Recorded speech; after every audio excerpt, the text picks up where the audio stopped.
productivity. How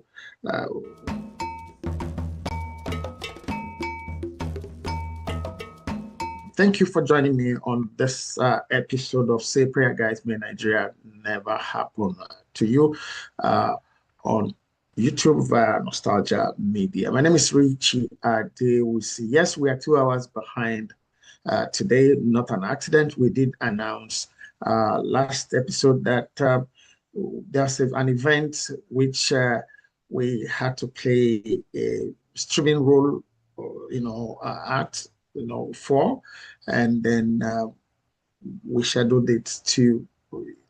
The event started before this, so we had to go do play our role there, then come back here. So thank you for your patience and thank you for joining us at this time.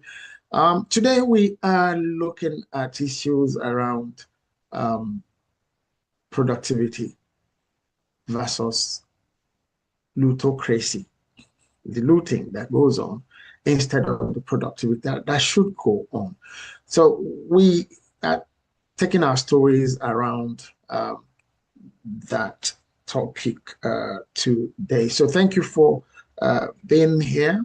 Okay, thank you for joining. I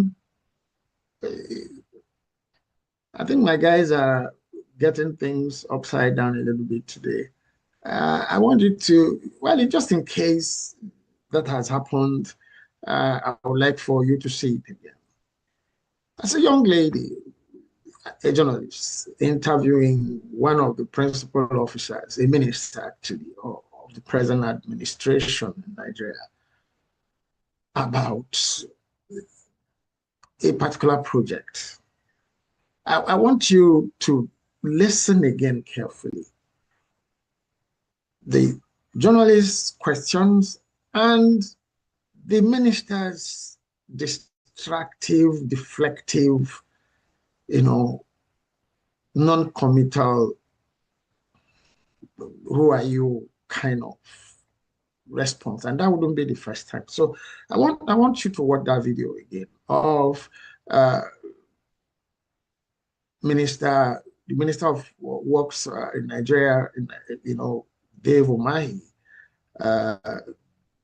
being asked about due process and impact evaluation for the now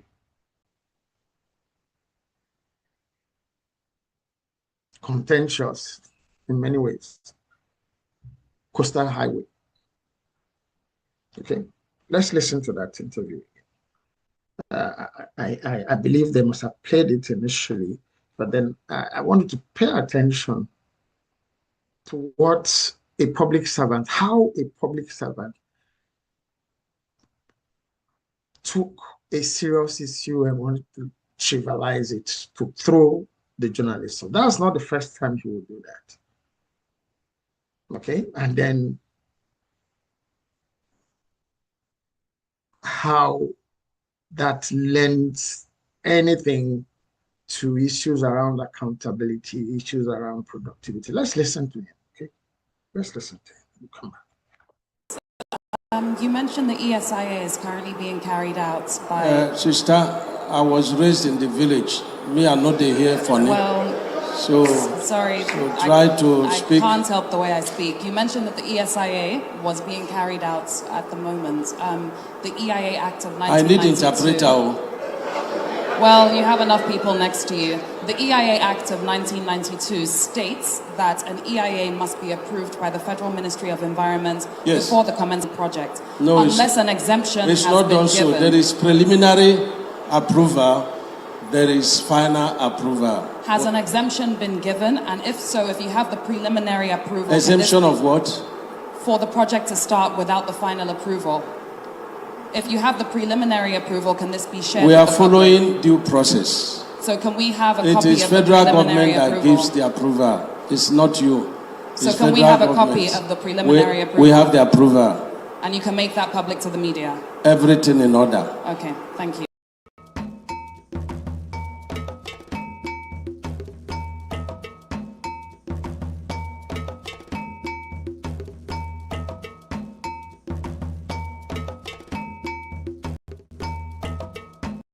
journalist was saying, I'm the one that gave the approval. I just simply asked, have you done the right things? Have the right things been done? And the minister says, I'm following due process. You're following due process by your own response. There are two stages: preliminary approval and then the final approval. Preliminary says you should go on contract. Preliminary, not final. You're following due process. Yet, there was no bid, no tendering for that road, $13 billion. Is it billion? Yeah, I think so. And you're following due process. And you're trying to trivialize such a serious issue. But let us dwell on that. By the way, this same minister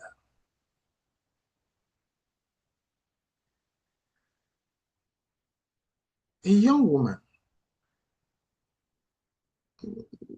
productivity, yes. Plutocracy, yes. A young woman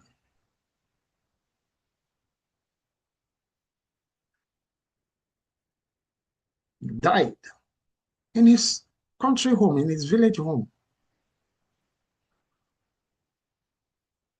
And according to reports, the minister says, oh, he's a physiotherapist that's assigned to attend specially to him.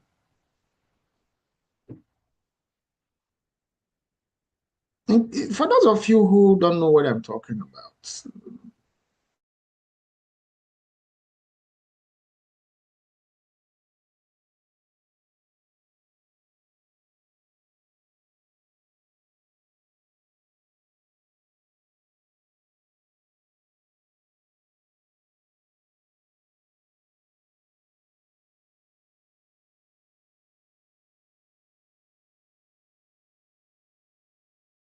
life does not seem to mean anything anymore in Nigeria.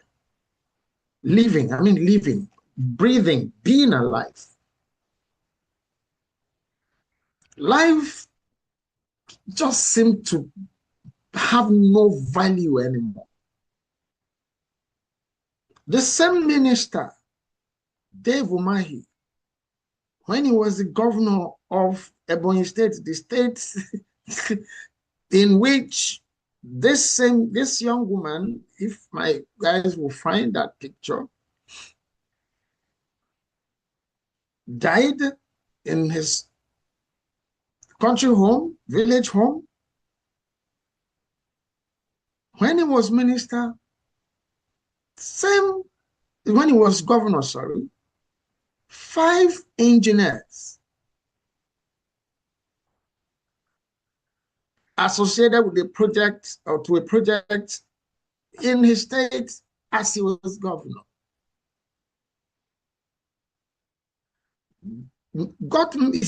went missing, have not been found till today.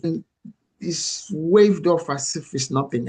His physiotherapist that was attached to, how did she die?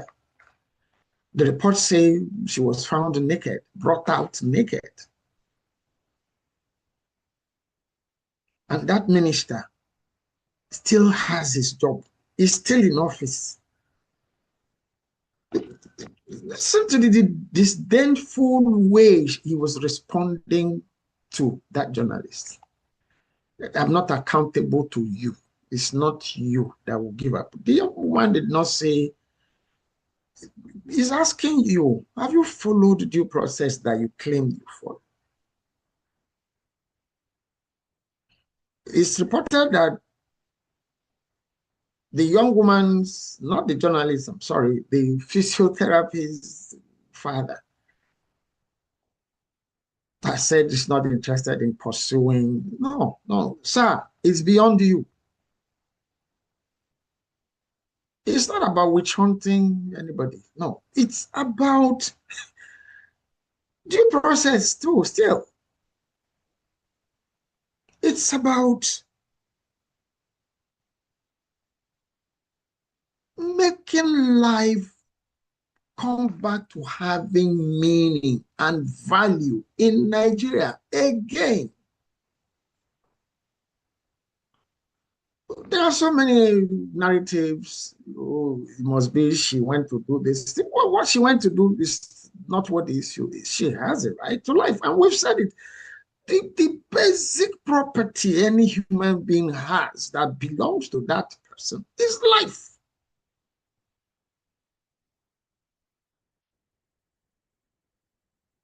And we're talking productivity. One way or the other, she has gone in trust to perform a function, a role. Yes, physiotherapist, yes, okay.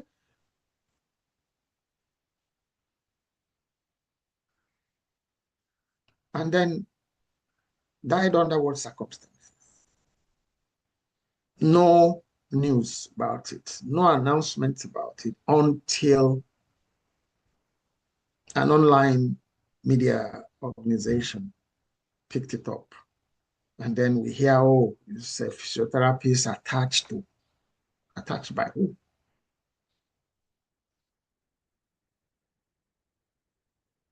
And the way politicians especially have weaponized poverty and hunger. Just imagine what might have happened to that man, the father of that young woman.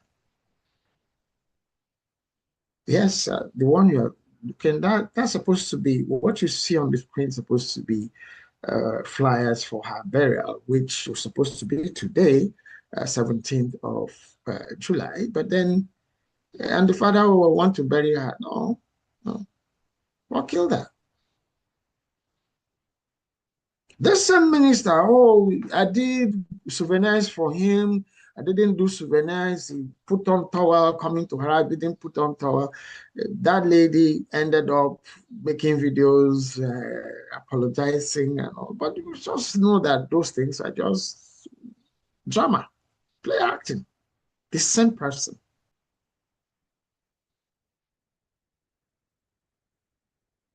Just play back in your mind's eye the voice you had in that video we played earlier.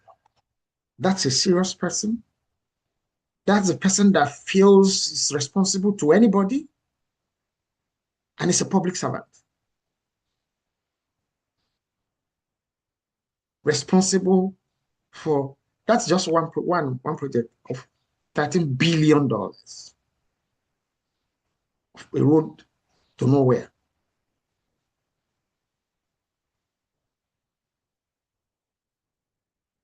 The question the journalist asked, environmental impact assessment. There are different narratives about some of the reasons for flooding or not flooding, Lagos Island and environs.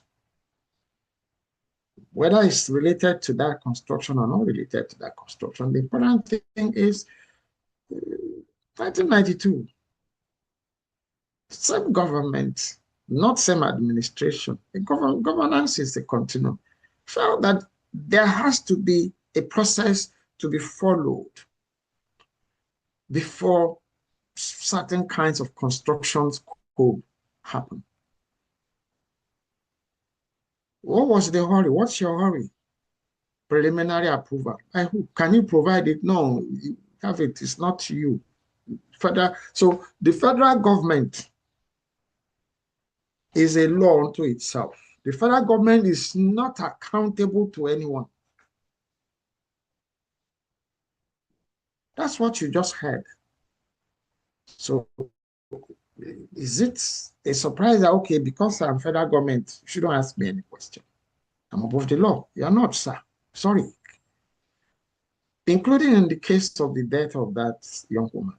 You're not above the law. And it's not about accusing you of anything. It's about letting the proper things be done. And civil society, human rights groups, and all of that, that wait to just make noise. This is a case. Judging the young woman, whether she went as a physiotherapist or whatever other thing, is not what the issue is. It's not what the issue. A young woman, a young person, a life, a Nigerian life should not just be, should not just expire. And under what circumstances, what causes. And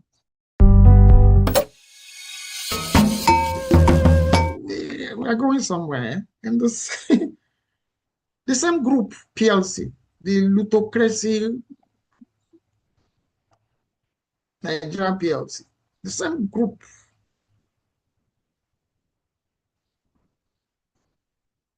I want you to watch another video.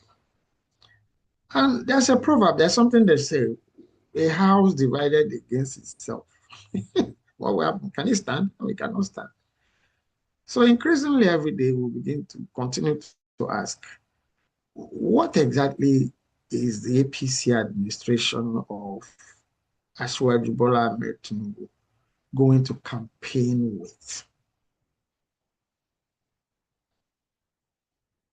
In all seriousness, no, it's not hatred. It's not, no, none of them matter. What matters? Nigeria and the peoples of Nigeria. Yes, all of us will go. The people who were there yesterday were gone. We're here. We too will go. We have children, but it doesn't seem that people remember that there are children and grandchildren. No, it's them. It's about them.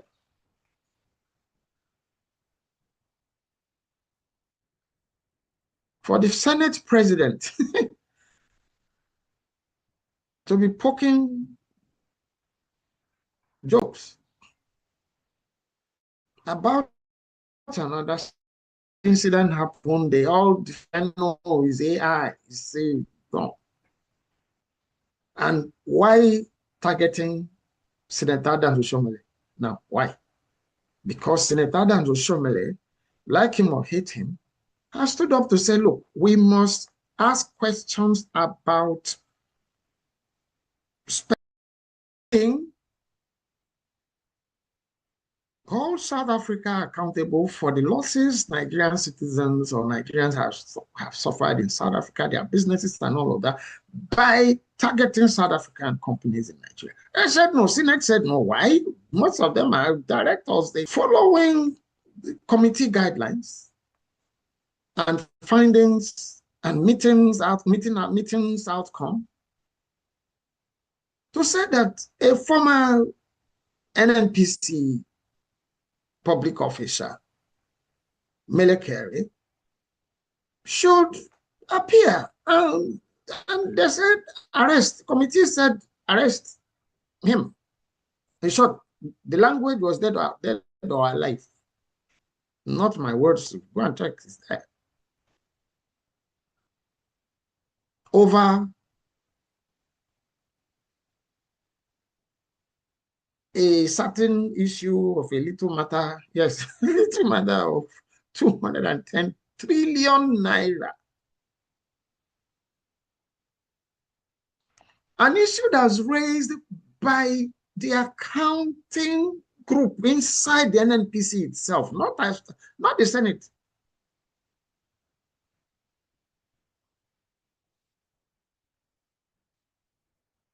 And Senator Adams Oshomole has stood up over a number of other things that the Senate needed to show that they are not the handkerchief of the executive branch. They are not rubber stamps for the executive branch. What's the result now?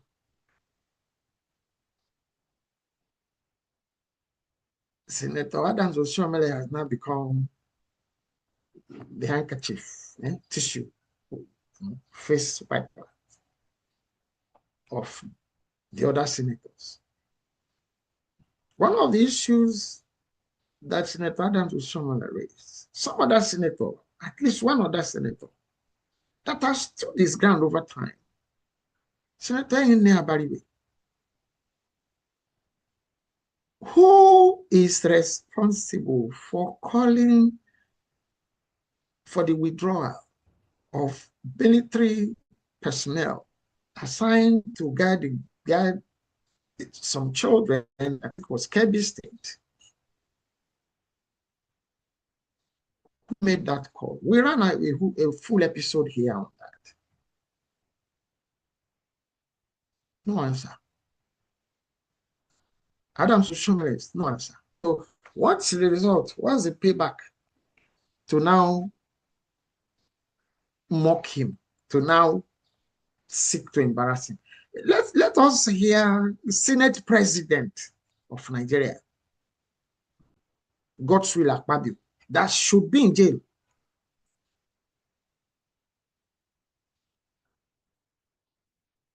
Both for his conduct documented EFCC as governor of Akwa Ibom State, as head NDDC, Niger Delta Development Commission, for which a woman too was alleged to have slapped him over his running and his handling of the NDDC affair. The same NDDC that the present minister of the Federal Capital, Nyesom Wike, live online, Shenwo Kimbaloye's program on television, called the current president of Nigeria, President Bola Ahmed Tinubu, to release the forensic audit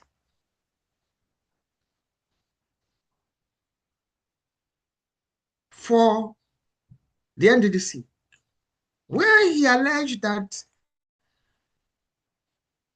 Jibika Mechi, that's, you see, when they have issues, they peak. You know, now everybody is gone quiet. Nothing. It's one drama for a day and then another one. Was collecting a whooping almost 50 billion over a 1 year period for empowerment of Niger Delta women. We did a program. He said, what's the population, what's the entire population of Niger Delta? Men, women, and children. That one person collected almost 50 billion for 1 year for improvement, and poverty is a dress code in the Niger Delta after one person. And that one person's husband, what is he doing now? He's a presidential running mate. But it's a serving minister on live television that said, President Bola Ahmed Tinubu, please release the forensic audit for the NDDC.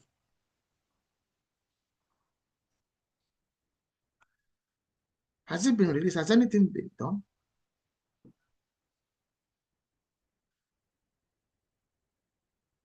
Senator Akpabio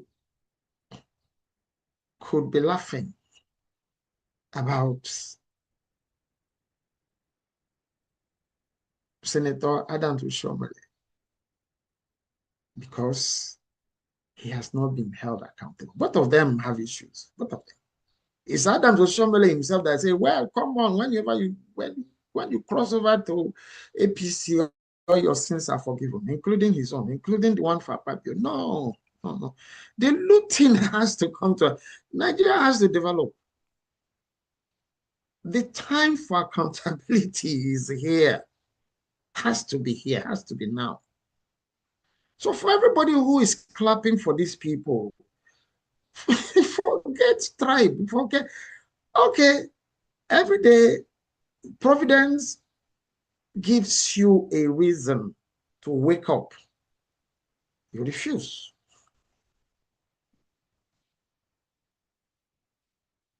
Before we play you that video of Senator Akpabio,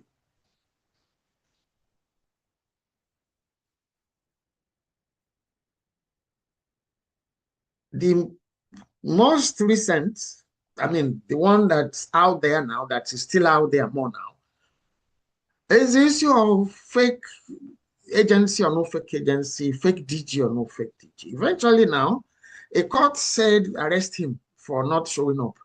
And within hours, the security agencies knew where, yeah, they could do that. Yet nobody knows where any terrorist is. They can't arrest. No, nobody knows where any bandit. Nobody knows where Mele Kyari is. And the humanitarian minister, that all of them, nobody, they don't know where they are. They could avoid. I'm not defending anybody. I'm not siding, I'm not saying the fake DG or alleged fake DG or no fake DG. He knows what he's talking about. Why are they arresting him? To shut him up. Not to investigate to find out anything. Because if it's about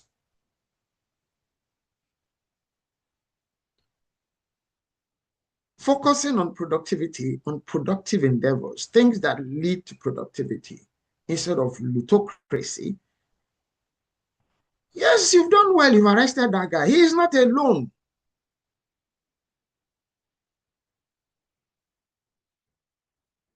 He's not alone. And last week, we played you a video of a man on another TV program, on another interview, saying that the president needs to be protected, and listed the names of public, officers who need to proceed on compulsory administrative leave, so that these issues can be investigated. And would they know it's been a cover-up? Come in here, all your sins are forgiven. That's the background. That's the foundation. So you've arrested this guy. Where is Gbajabiamila in all of this? He's fingered, so it doesn't matter. He should answer. Where is the governor of central bank in all of this? Where is the head of service? Where is the secretary to the federal government in all of this? All of them are listed. I need to proceed on administrative leave, so that, so yes, you've arrested this guy. They arrest him for what? He knew his way to open an account in the central bank. He could have done that alone? No. He could have gotten an office at the federal secretary? No. He could even have instituted that alleged fake agency? No. No.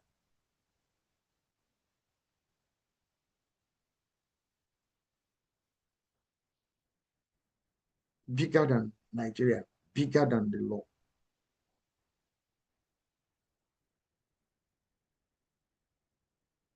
The looting does not stop there. When you have people who have these cases to answer, being the ones who would determine whether anything should be investigated or not, what? And it should continue that way? No, it should not continue that way. No.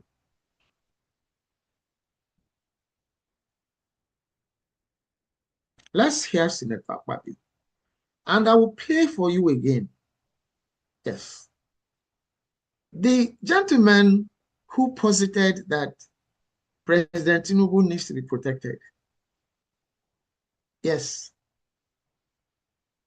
Because fingers will be being pointed at the wrong persons that have nothing to do with anything. Because, to my mind,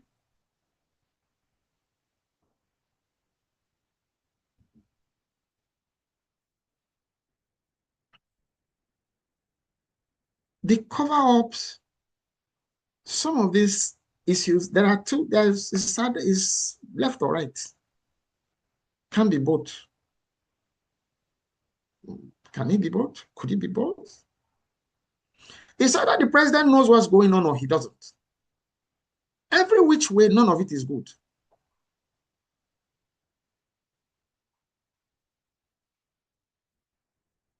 There's the issue of the Almajiri Commission, building roads in Ekiti State and Ogun State, Almajiri Commission. There's the new issue of the Director of Customs testifying that tens of trillions of naira custom duty and excise duty waivers.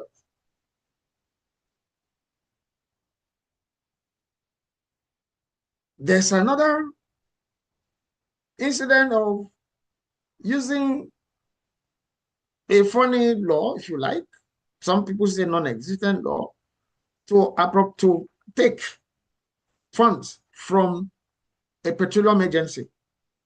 Same person, Bajabi Amila. There's another issue of budgeting for special presidential support for the Super Eagles, Nigeria's senior male football team that didn't qualify for the World Cup. That budgeting was done way after everybody knew that Nigeria didn't qualify, that Nigeria is not going to the World Cup. There's still over $1 billion naira budgeted to support a team that was not going, did not go, could not have gone to the World Cup. How many of such allocations are in that? How many more will be found out? And why is that possible? It's possible because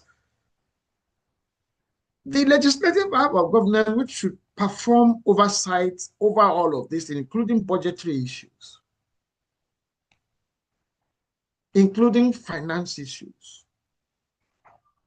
generally, is in bed with the executive and are ready to mock any senator or any representative who wants to say, no, things have to be done properly. I want us to, like I said, it doesn't matter whether you like Adams or Shomeli, don't like, I'm not his fan.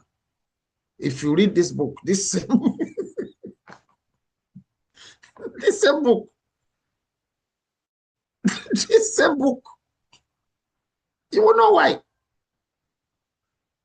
So none of them, and those are the people that showed that any sane person in Nigeria is still thinking that they should continue. How?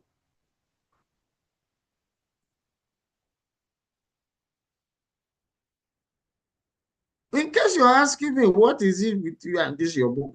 Well, by the way, let me just tell you now, please. If you have been having any issues with, I still need to do that documentary. I'm still going on with the fundraising. So if you haven't donated, please donate to the GoFundMe campaign for me to produce this book as a documentary, this as a picture. It's my eyewitness accounts of that war. And they are doing everything. They've done everything. The things that caused this war, the things that are happening now, that happened now, the things that caused that war are not up to 1% of the things that are happening now. And everybody's saying that you just know it's not true. It's not true. I'm not wishing for a war. If I'm wishing for war, I won't write this book. My reason for writing is don't let us go this way again. And that was 16 years ago. See, for 16 years, they're not listening. They're still not listening. Adams Oshiomhole was the most recognizable labor leader figure, symbol.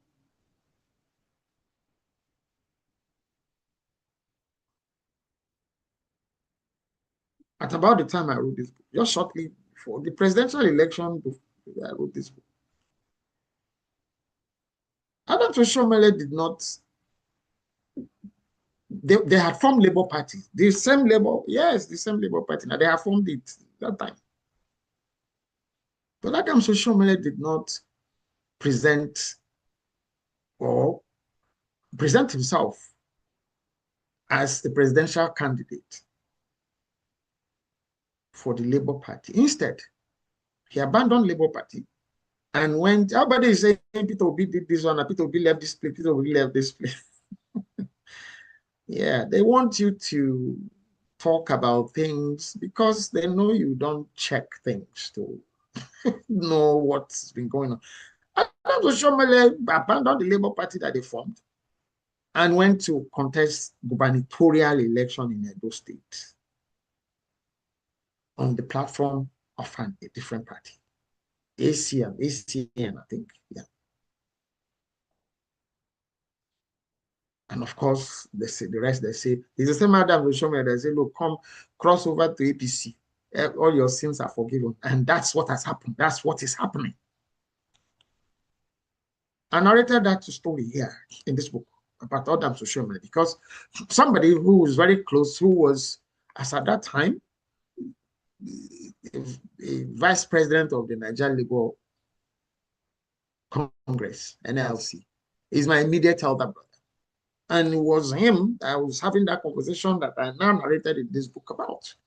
If people are not serious, they say, well, Labour cannot win the election now. You know, I say, you don't have to win now. There's something called preparation. There's a song you people sing as Labour people. Solidarity forever. Solidarity, yes, solidarity. Build, unite, civil society goals. Labour is national. There's no Labour, the NLC is in every state, every local government. I said in this book, I told him that day, and I wrote it in this book, that if the only thing Adams Oshiomhole could have done, I think he's waking up now. I think his conscience or whatever, he wants to do good, but then he's too conflicted to what he's speaking now. If the only thing he could do was to unite Labour, he said Labour, because my brother was like, no, we are not united. Labour is not united. If the only thing he could succeed, I gave an example with Lech Walesa, Poland. Yeah, in this book, he didn't become the president, but he united Labour and civil society group that eventually liberated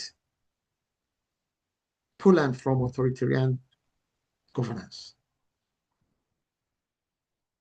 I gave that example.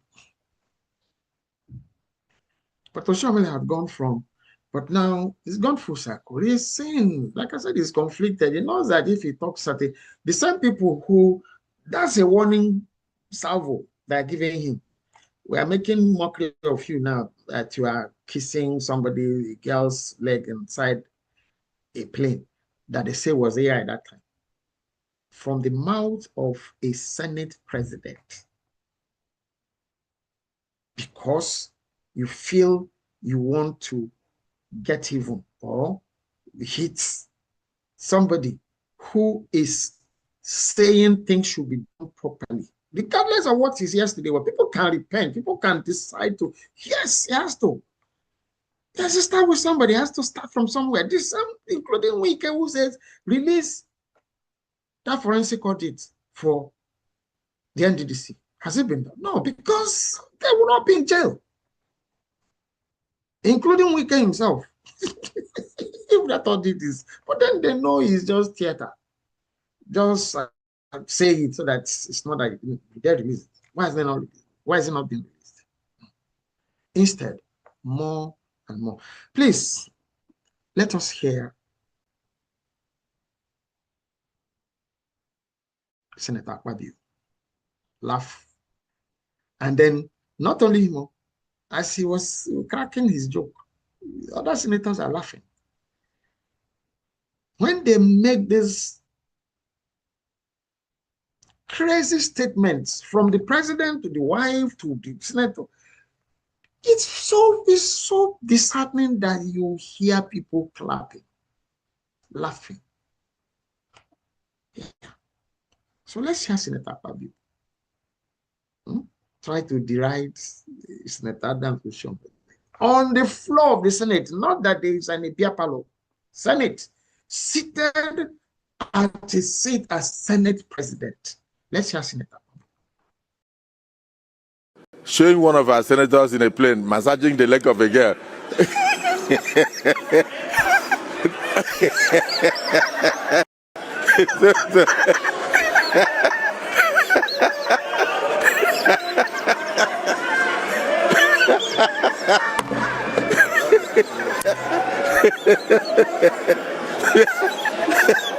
Showing one of our senators.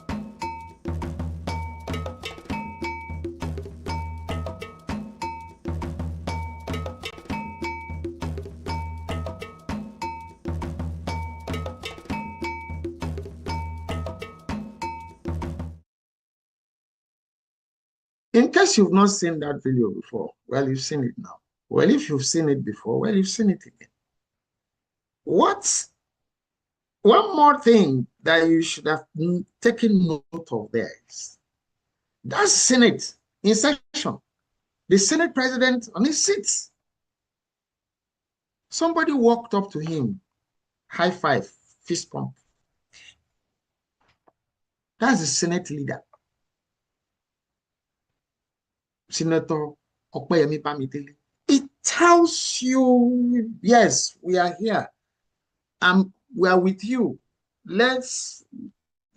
Anybody that falls out from this cover up, this is what's going to happen to you. It's a threat. It's a threat. It's a threat to the peoples of Nigeria, not just Adams Osho. No.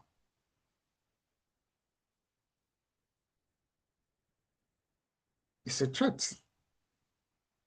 The Senate says they are not going to investigate the fake agency and the fake DG. No, they're not. They're not going to probe. So why? Look, the case is in court. Case is in court. Excludes you from doing due diligence, performing your oversight function on an issue that indicts from the president. Yes, from the signed the law, he signed the appropriation bill for the budget. He didn't read it. So that's why I've said that the president is in danger. I'm not the one saying it. And I think so. I believe so. These people, some of them want to breathe, but they are choked. And when people are at those levels with the kind of powers and monies and positionings that they are in, anything can go. Yeah. Julius Caesar in his height, might, what happened? Et tu brute.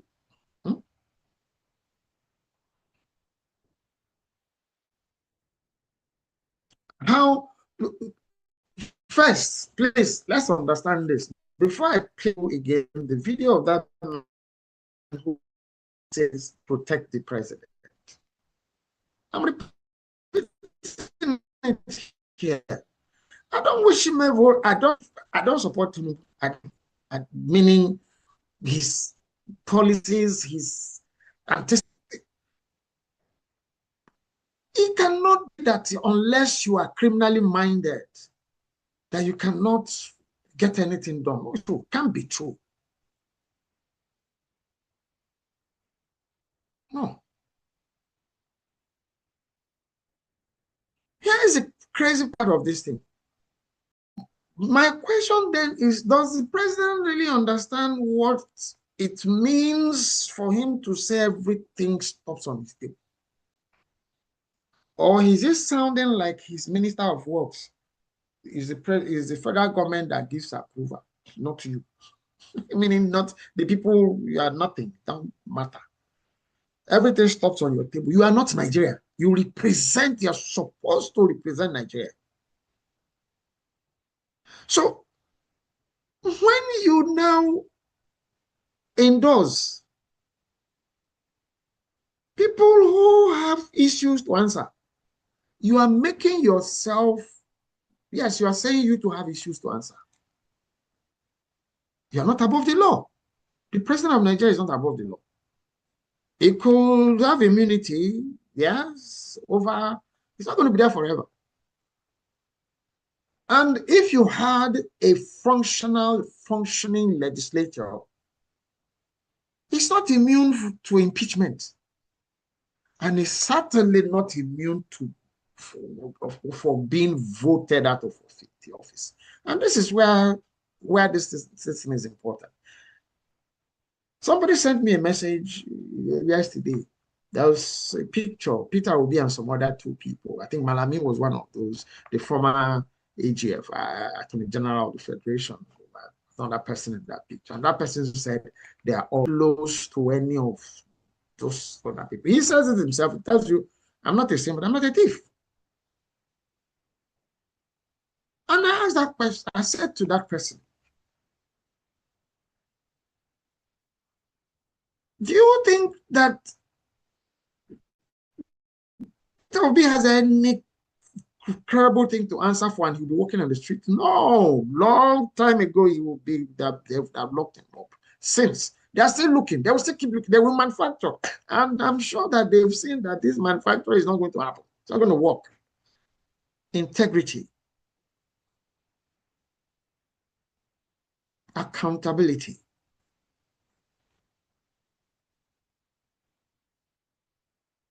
Now, when you have the Brutuses of this world, the Bankos and the Macbeths of this world around you as a leader, you're in danger. You are in danger. They know how you got to where you are. They know what you did to get to where you are. So they don't really respect you. It's a case of cover me, I cover you. At some point, somebody is going to say that this weight is too heavy for us to continue to carry. Something has to be. Therein lies the endangerment of the presidency. Let's hear that man again that says, protect the president. Let's hear it.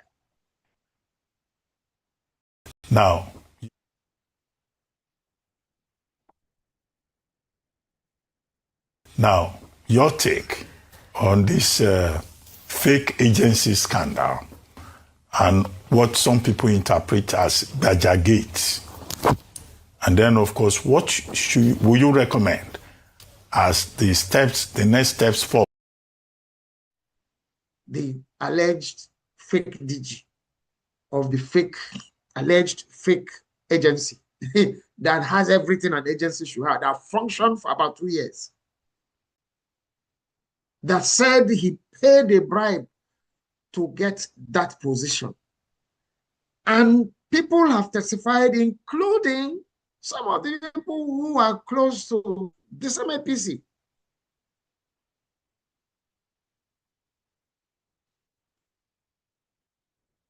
Former Senator Babafemi Ojudu, they post within the last 1 week, say, yes, this administration is known for selling position, collecting money to give people appointments. And this young man says, I borrowed 400 million to buy the thing that you have now criminalized. I've now said doesn't exist because he refused to give 48% from a budget that who smuggled that budget in there?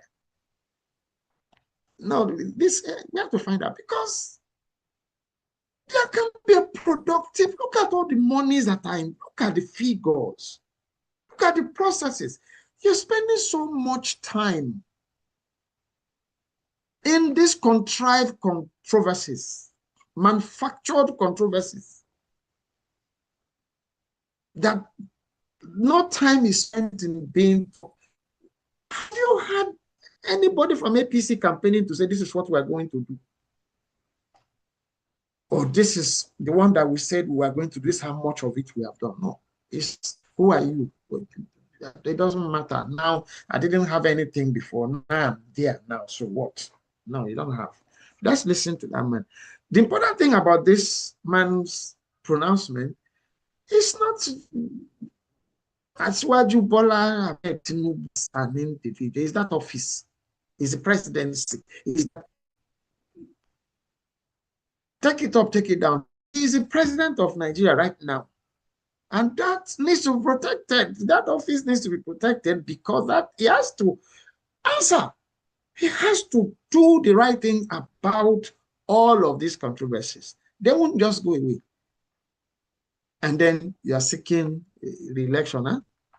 Let's hear that.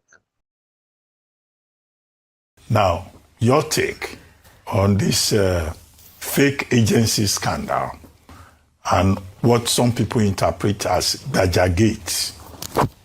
And then, of course, what will you recommend as the next steps forward, beyond the fact that, the accused supposedly fake director general of a presidential agency, which they say is fictitious, is supposed to have a day in court on July 27.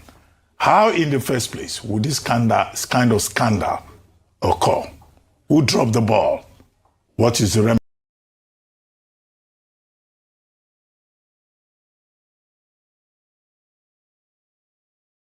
I'll be taking my departure from Chapter 6 of the 1999 Constitution, particularly Part 1 of Chapter 6, which describes the office of the president, around which the presidency, the institution that is now within the ambits of the searchlights of this controversy. You'll recall that Chapter 6, Part 1 says there shall be an incumbent president of the Federal Republic of Nigeria, and he will have appendices of office and paraphernalia with which to run and administer the Nigerian state. When you take a look at the ongoing conversations in public domain, we are left with no choice other than to refer back to that same question that Babachiro Lawal asks: who and what is the presidency of the Nigerian state? When we understand that the presidency of the Nigerian state is vested wholly and solely in the president commander-in-chief that is in situ, the incumbent president, in this case, President Bola Ahmed Tinubu, all the issues will be understood. And as such, my patriotic and responsible duty this morning is to call on the Chief Security Officer, Rashid Atonda Lawal, who is the Chief Police Security Officer to the President Commander-in-Chief, and the Commander Brigade of Guards, Brigadier General Adebisi Onosanya, kindly protect the incumbent President Bola Ahmed Tinubu, GCFR, very well. We are in dangerous times. You need to prepare for the security and safety of the incumbent President Commander-in-Chief, please. This is mindful of the fact that what we are dealing with talks about the fact that somebody that has been declared fake is occupying a federal secretariat space. And as such, my plea to the four of you this morning will be to conduct an urgent audit of all offices and residential accommodation within the State House complex, and ensure that you do the census of all the individuals occupying the offices and the accommodation. You will need to suspend and review all access clearances to the incumbent President Commander-in-Chief Bola Ahmed Tinubu and to the State House. You need to guard the President Commander-in-Chief very well. You must restrict access to only authorized persons, and you may need to introduce fresh access control measures and do the revetting of all hitherto cleared persons.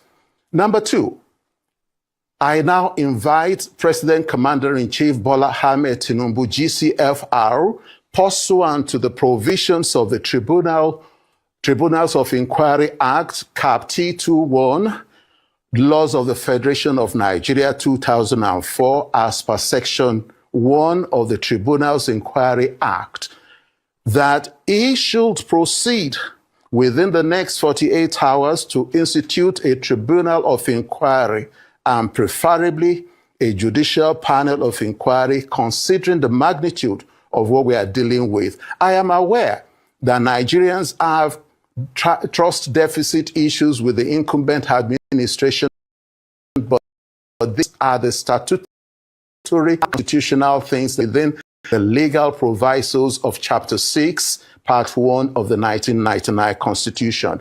In furtherance of the provisions of the public service rules, I invite the following officers under the auspices of the directives from the incumbent President Commander-in-Chief to be asked to proceed on administrative leave. They are the Chief of Staff to the President Commander-in-Chief, the Secretary to the Government of the Federation, the Accountant General of the Federation, Head, Civil Service of the Federation, the Governor, Central Bank, and the Director of Banking Operations of the CBN, the DG Budget Office. These officers may need to understand that the data already in public domain demands that they must answer their portfolios correctly, and they will need to appear before the panel of inquiry. I thank you. Thank you so much, Dr. Fagbemi.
Accountability for human life to public resource, the commonwealth of no respect for anything. And yet some people really think that there's any sense whatsoever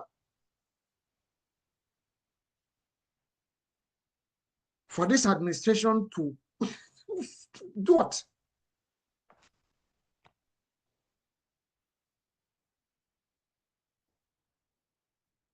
It will be covered up.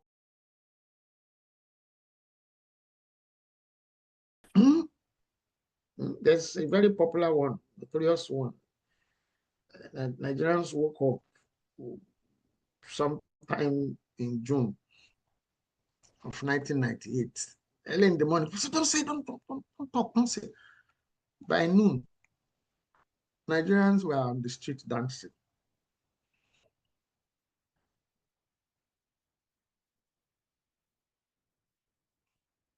People are crying. That young woman is crying. Whether the father is induced or by himself say, look, I don't want to pursue anything, I just want to bury.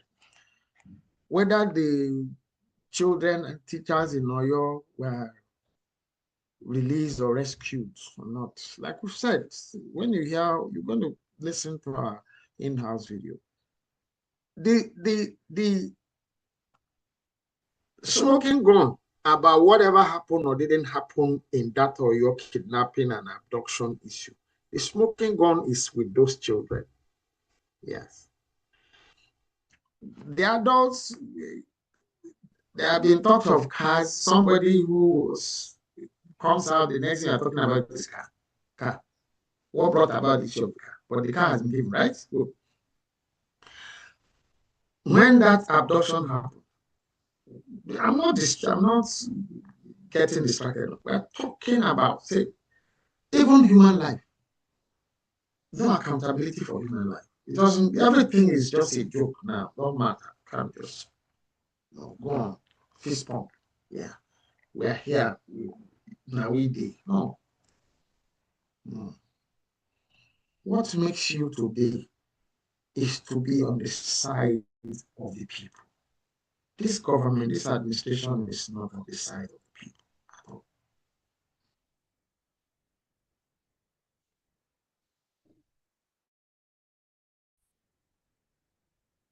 Those children, one day, sooner than later, one of them will narrate what really happened to them, whether in the forest or wherever.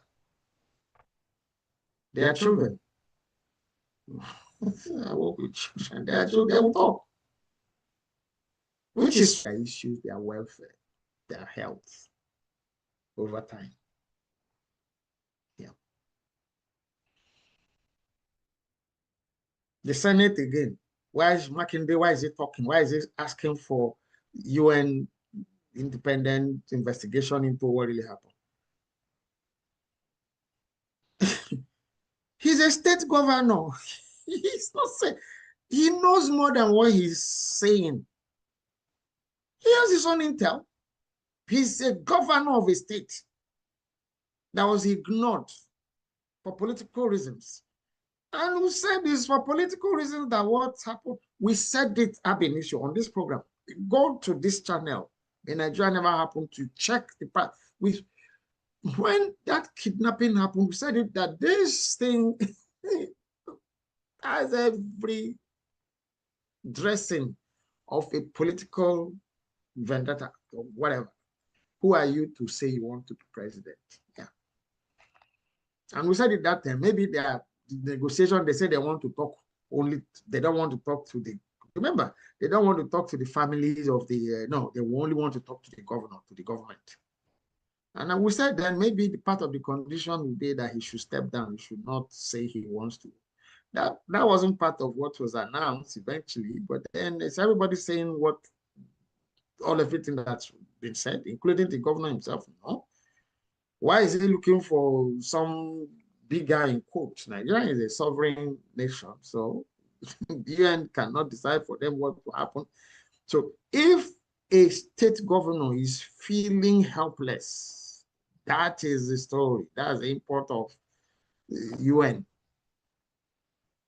He's feeling helpless, screaming for help. Not from the federal government, because the federal government is not there for the people of Nigeria. Sheyi Makinde knows what happened. It's not that he was the one, no. He knows more than what he's saying. But he also wants to be politically correct.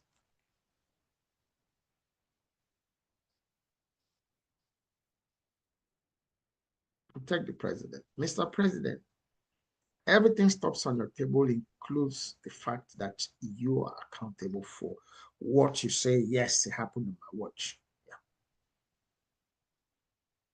Yes, you're accountable too, sir. Very much so. If you feel you are not accountable, you should not be presenting yourself for re-election. Yes, you should just stay away. And we've said it.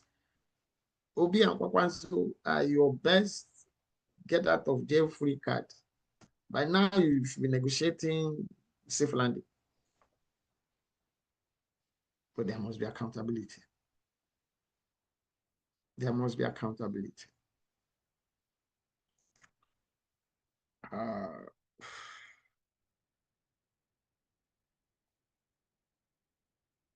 For those who are arguing that, oh, this administration inherited problems, the same thing, the president himself talked himself into trouble over that one too.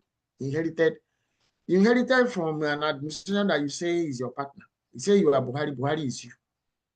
You claim to have taken over from yourself, you handed over to yourself.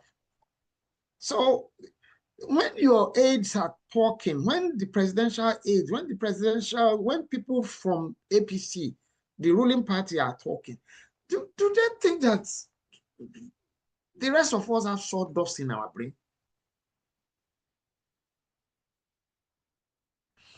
How can a group, how can an individual, a family, a group demarket itself as much as it is something with the wife, the first lady, Mrs. Oluremi Tinubu? We've said it. The people, it's either she doesn't listen to the people who are supposed to be advising her, or she doesn't have anybody advising her. Because each time she opens her mouth, I look for the next table to dodge under to say, wow. Davido, Wizkid, Ashake should set up foundation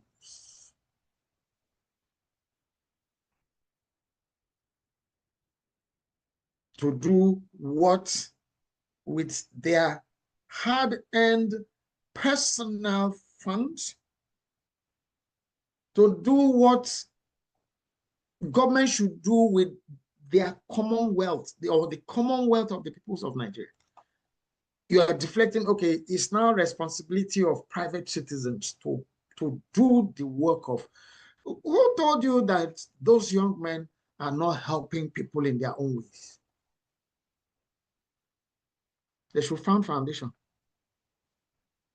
Your Excellency, ma, First Lady,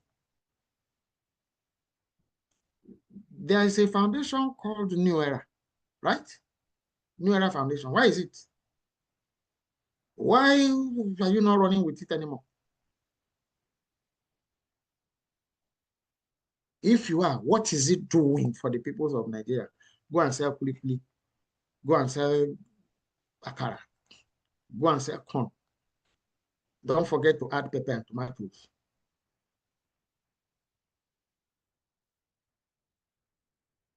You used that same New Era. Okay, what's happening to New Era? Why are you not talking about New Era? Use New Era. During your time, I've said it here, so not one episode, but I'll repeat it. To scam me, my organization, me. Intellectual property and copyrights. How much? When I mean how much, to you. That's how greedy these fellows are. That's why you should now be wishing that there should be something that could be done to hold people who have worked, who have made ways for themselves under that same strangulating atmosphere to break through. You are wishing there should be a way to, maybe you will say there should be a law now. Yes, now. To take their money, make the government be the one to spend their money. That you should do that. That's what you did now. You took my publications, removed my name, removed my organization's name, put the name of New Era, reprinted what you didn't have right to, you didn't discuss with me. We made an offer to the people that were representing you. And suddenly we saw our materials, instructional materials, reproduced, reprinted with your name, New Era on it. No mention anywhere of youth aid. Removed our name completely. That is who is running Those are the people running this company. And you think they care about you? They don't. That's at the point at which they were governors, Lagos State. And you think, what magic do you think is going to happen when they now get to the national level? Go and look for that video. I'm not going to play it for you. The president says, well, to do the primaries was tough. The election itself was tough. Now I have everything. Yeah, you don't care. The same attitude for the Minister of Works, the same attitude for the Chief of Staff, the same attitude for the Senate President, the same attitude of President, Senate Leader. Should the Senate Leader be seen in that environment where the Senate President is making mockery of another senator on the floor of the Senate?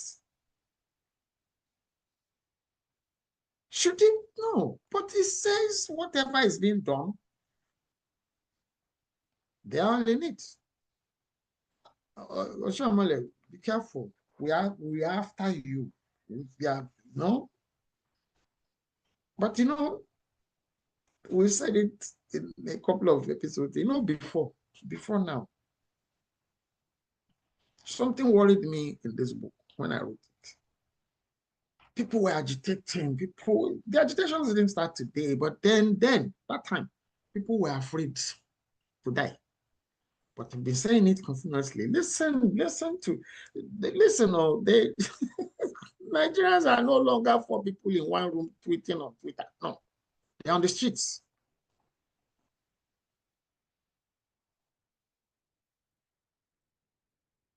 They're not afraid to die. So you might just be dealing with an Adams or Shomole who says, to hell with anything. I'm standing on the path of what is right now. So ganging up against him, because that's what that's about. That's what that video and those fist pumps and shaking and all of that here. Gangster administration. For a senator that's saying, let's ask questions. We're here. We're supposed to ask questions. We're supposed to hold people accountable. If you didn't do it yesterday, don't mean that it cannot be done. That's the starting point.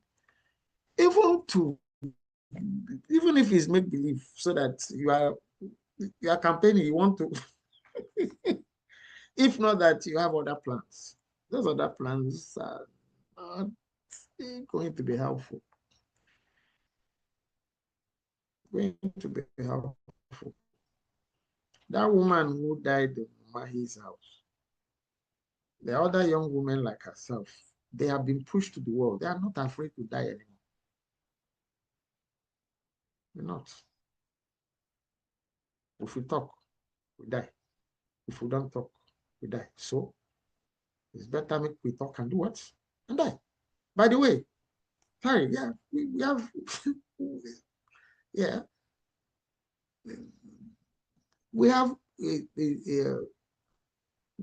our merchandise now, have our store now open on Shopify. If my guys would maybe show you the the QR code, you can scan it. The thing I just mentioned, none of the merchandise we have on that line, a t-shirt that says, if we talk, we die. If we don't talk, we die. It's better to talk. And yeah, okay. It's a t-shirt is there. You can keep it quiet, and people don't care. A young woman, a journalist is asking you a question. Did you do impact for the road building that you didn't do bidding for, that didn't follow due process for the contract to be awarded? It's not just asking you about the impact evaluation. Did you do? And the first thing you are doing is you're trying to make her look stupid. But she stood her ground as a professional, was not insulting, was not rude in any way, but to tell you threw this at her, she threw it back. Answer my question. So, yes, if we talk, we die. If we don't talk, we die. So it's better to talk and die. Ask questions. Adam Soshomele is asking questions, and what's the result? What is it that's come out of it now?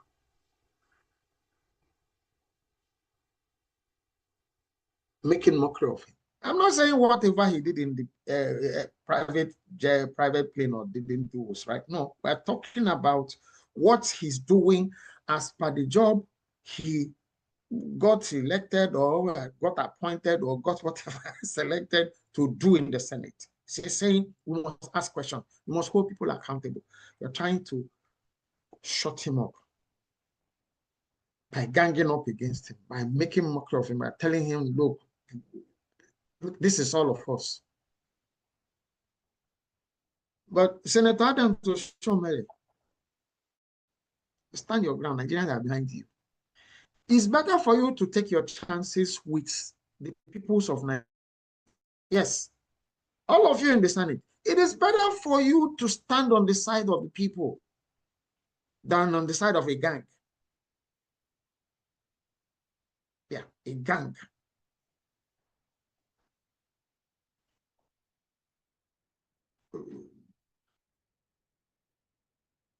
What happened to Al Capone? What was this? QED.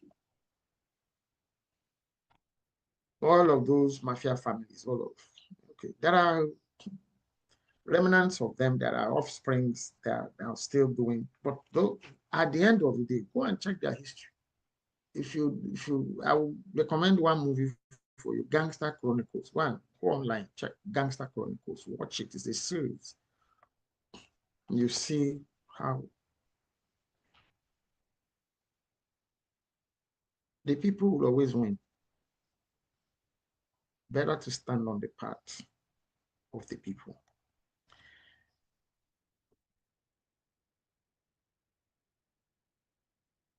We're going to play your in-house video now. By the time we return from playing that video, you would have heard part of what we're going to discuss next from that video. There's a remnant still in Nigeria. There's hope still in Nigeria. You have individuals, administration in that same country who are sure things can be done the proper way, at least for the good of the people, to show how what the commonwealth of the people could be employed to lead to productivity. Why did we start with the issue of the coastal highway and coastal highway? You will hear it in our in-house video. If you did a poll in Nigeria today and asked people, what would you prefer?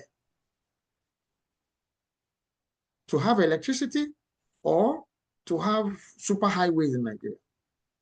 I bet you 99% of the people that would be involved in that poll will say electricity. Why? Super highway, coastal highway, desert highway, heaven highway, even if they were to be finished, and they won't be, there's a reason why they go about contracts for humongous road constructions. It's easy to siphon money through, because first of all, they will never finish, the road will never finish. There are some still tomorrow. They have not. The east-west in the south of Nigeria, has it been finished till today? What's part of the problem? The same problem that journalist was asking, impact evaluation. Why did it? That road, since when? Has it been finished? No. This is just to score political point, get more money into the campaign war chests. Yes. They didn't start it, by the way. So they start the invention. It's been there. But pay the same attention that you're paying, if you are sincere, the same attention you paid in superhighway to solving the, it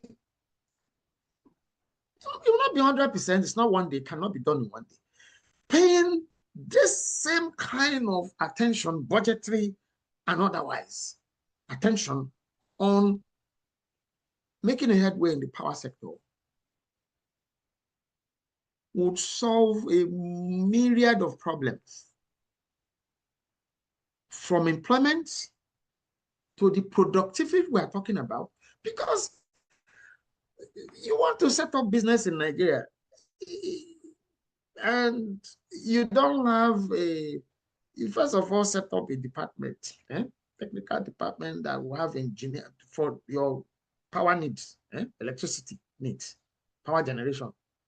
The personnel, the engineers that would, then the equipment, then the storage facilities for the consumables that the generators would use, the housing for the generators is a whole department in every single manufacturing, and in a lot of cases, service companies in Nigeria. Now, solving that problem closes that department. I mean, yes, substantially closes that department. The budget, the monies that companies are spending in power generation, their own power generation, it will trickle down to cost of goods.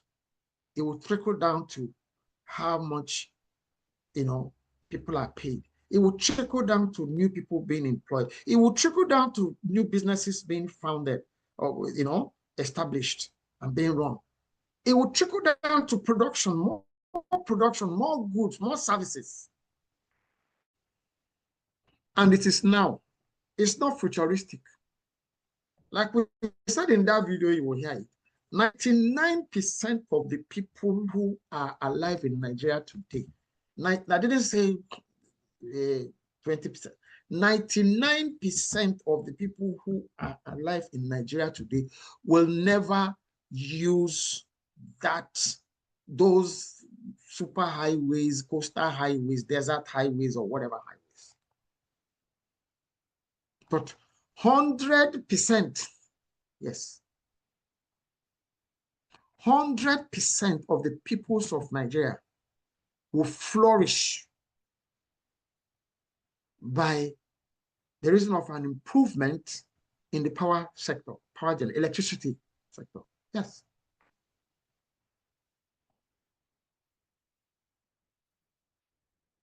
But why would they not do it? No, because the roads are, like we've already said, big monies can be budgeted and nothing will be done. Somebody might want to say, drive me back, Obasanjo them. Well, do something now. Shame them. Shame them.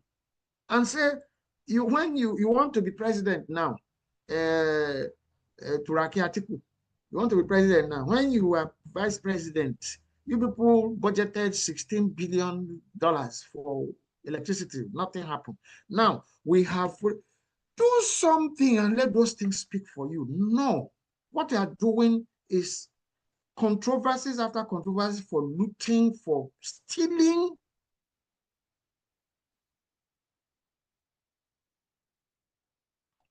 Broad daylight, plain sight, in budgets. And then the cover-ups that can't be covered up anymore anyway. Can't be.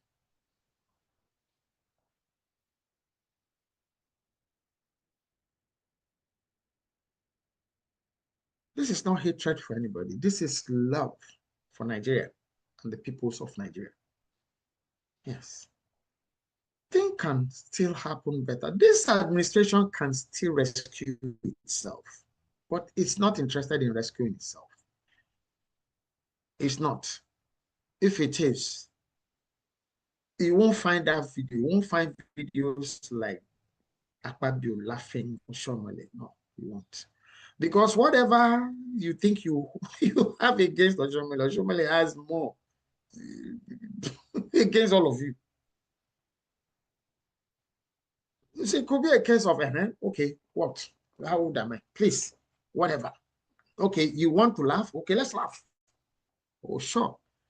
I said a while ago, a house divided against itself. So people of Nigeria, you should be happy, you should be clapping. Now you are the ones who should be doing fist pumps now, and high fives. Say, wow, finally, they are falling out against themselves. So let the game start. It will. For that public display to happen, more is happening underground. So let's play our in-house video. When we return, we are going to talk about Governor Alex Oti of Abia State and one particular area out of many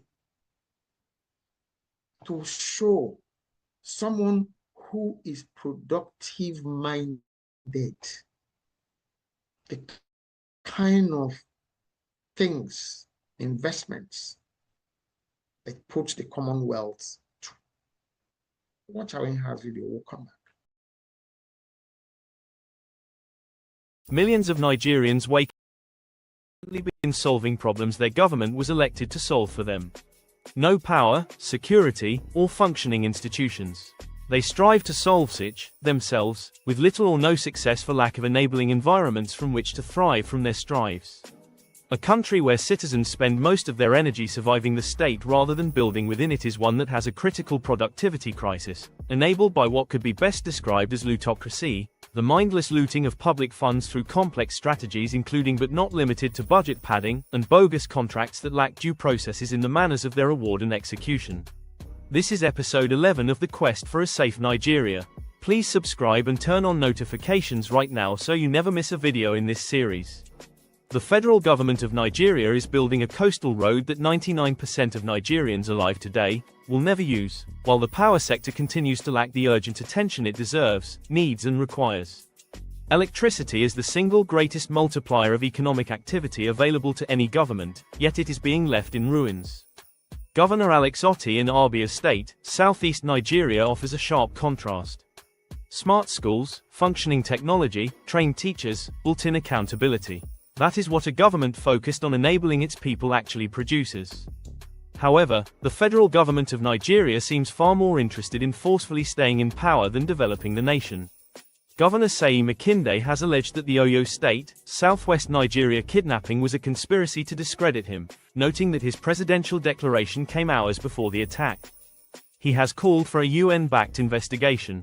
If any institutional capacity allegedly exists to precipitate events for political purposes, the peoples of Nigeria demand that same capacity be directed toward rescuing the thousands in captivity and the millions in IDP camps across Nigeria. One fact remains certain: those rescued or released Oyo State children will eventually speak for themselves, one day. They must be diligently protected until that day, because too many voices are already suggesting they could be being watched so they do not get the chance to tell their stories. This pattern of political performance over genuine governance is what lootocracy produces. Everything this government has discussed in recent months has remained elections, not improvement of electricity power, not evacuation of IDP camps, not productivity. One of the few things other than politics that they have talked about, state police, has been promised by January 2027. Proper background checks, training, equipment, and housing cannot be manufactured overnight. That deadline is therefore impossible, and would become counterproductive. Another announcement dressed as governance, unlikely to remain exactly that.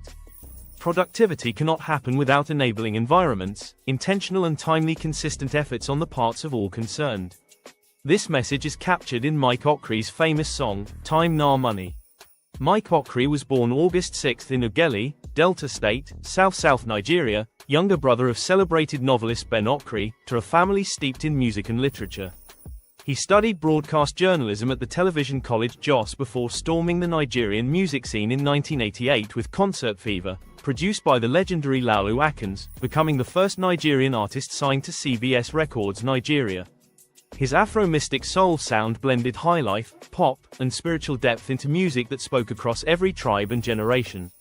Time na money carries a critical truth. Time wasted cannot be recovered, and good actions lead to good results.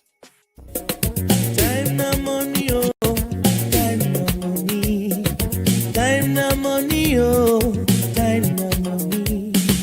Time na money, eh. Time na money. Make you use your time well. No waka waka. No gossip gossip. No spoil another man. Use your time well. Do better thing. Money not never from heaven. Do better thing. Money go come. Not true word I dey tell you so. Deeper and people-oriented solutions require structural thinking. Alaska was transferred to the United States through formal agreement.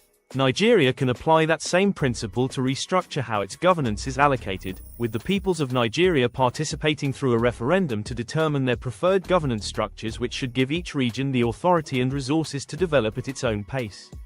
Most importantly, life must begin to mean something in Nigeria again.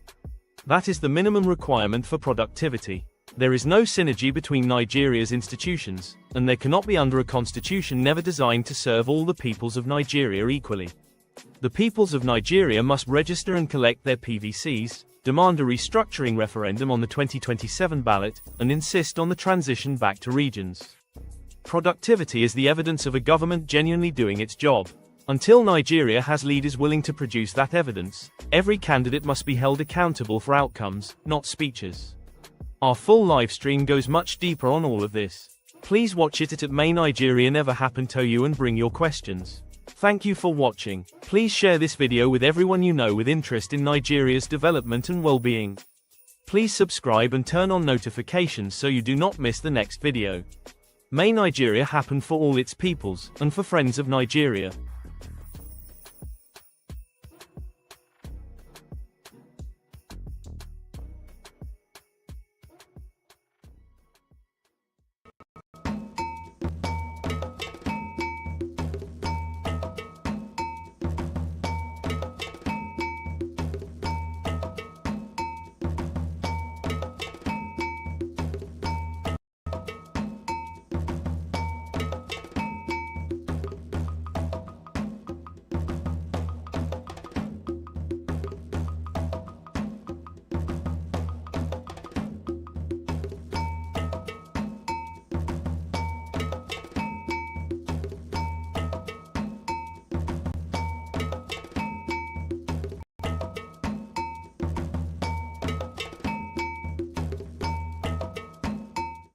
Welcome back.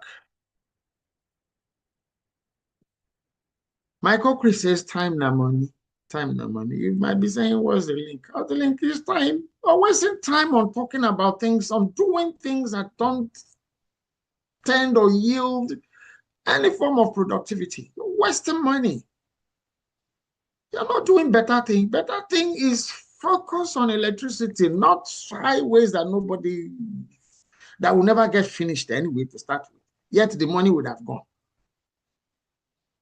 Imagine budgeting that amount of money on the power sector and focus on it and pursue it.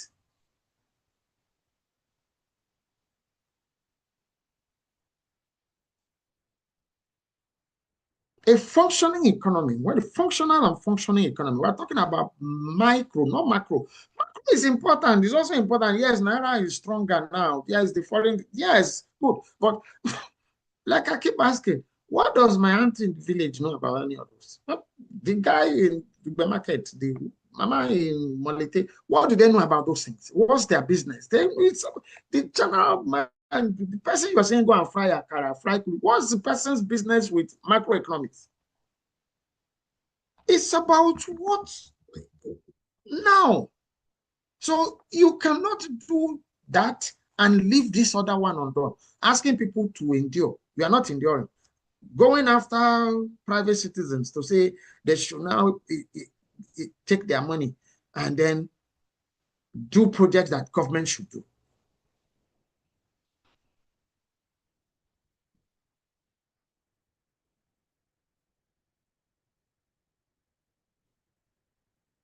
But let's not just talk.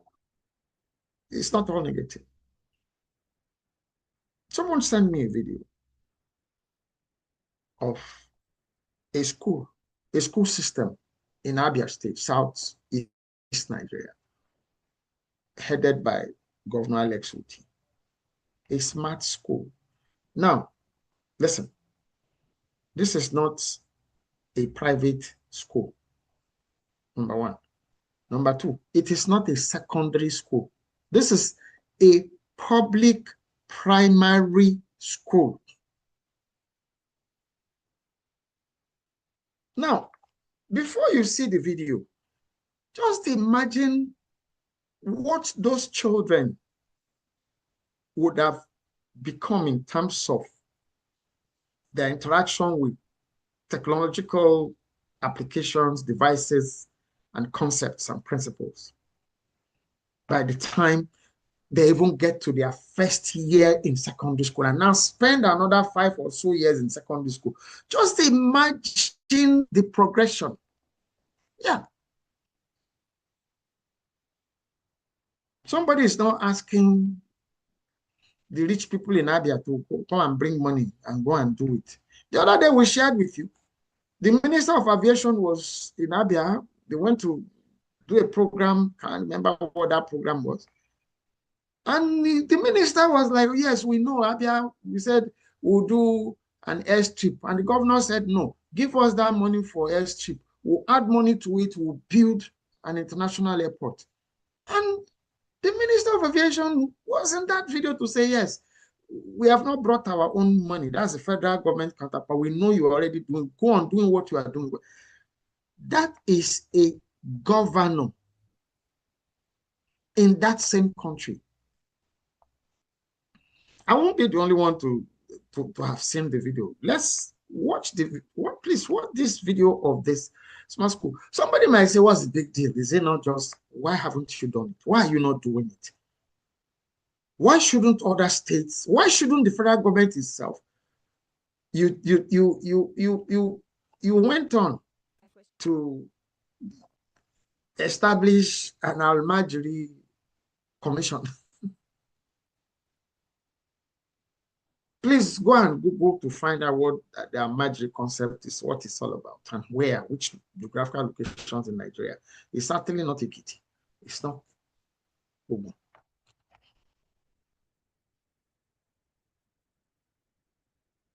Looting. First, create phantom and real agencies. Budget, but then take the budgetary allocation, do some other things. Provide funds for places where you want to.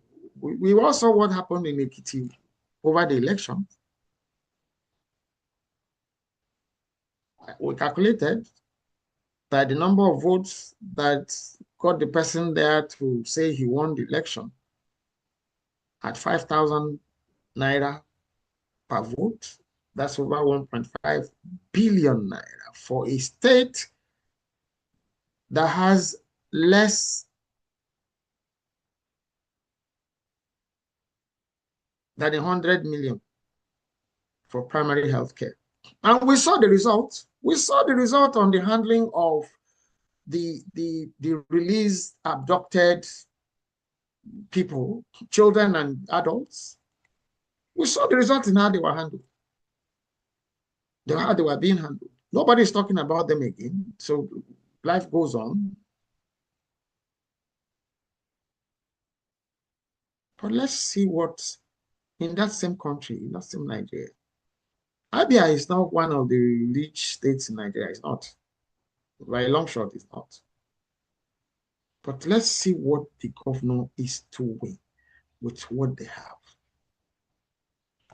Okay. Let's watch the video of the smart school,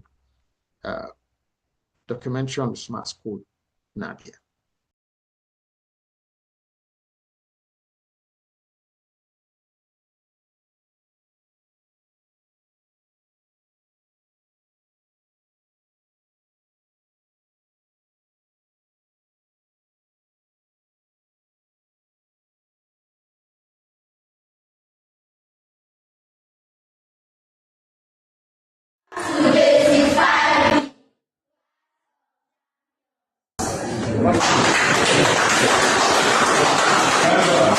How are you?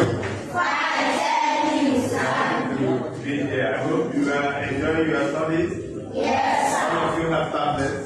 Yes. You know how to use them. Yes, sir. Very good. I'm happy. All right. So the honorable minister came to commission school today, and we have just finished that exercise. So we insisted that your school must go on. Your learning must go on where we do the commission. Okay. So is anybody paying any fees? No, sir.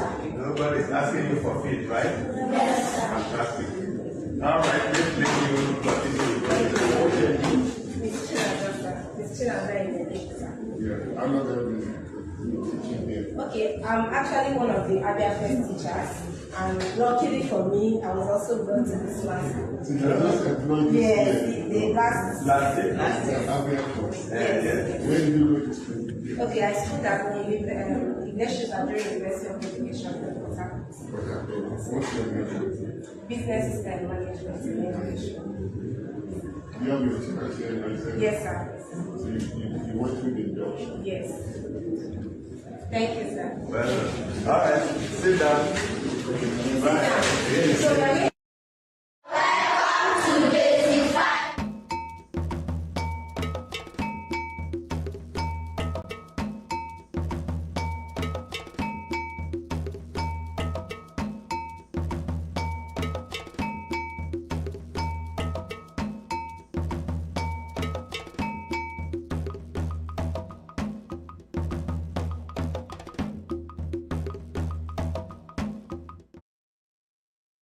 that state is in Nigeria. That governor is in Nigeria. And it's not a rich state, as it were. Okay? It says things that how things could or should be done.